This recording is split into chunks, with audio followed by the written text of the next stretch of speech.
Welcome to our channel, Eve Kids! Imagine you're about to chomp down on a big, delicious apple. Ready? Crunch! The adventure begins. First stop, your mouth. Meet your superhero teeth, chopping and squishing the apple into tiny pieces, while saliva, the slippery sidekick, mixes in to make things nice and mushy. Apple soup? Now guess what? That mushy apple takes a ride down a slippy slide called the esophagus. Whee!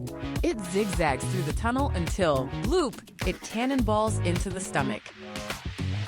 Inside the stomach is a bubbly, squishy party. The stomach walls, who love jumping and squishing, squeeze the apple mush and mix in powerful stomach juices.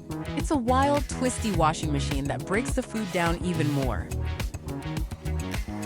After the party, the mushy apple moves into a long, twisty hallway called the small intestine.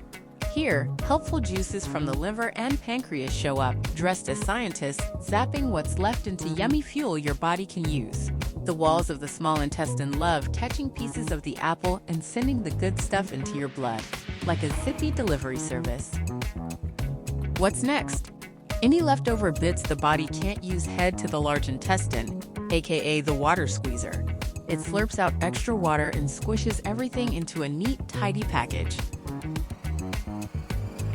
At the finish line, when all the good stuff is gone, the leftovers go out of your body in a big ta-da. That's how digestion works.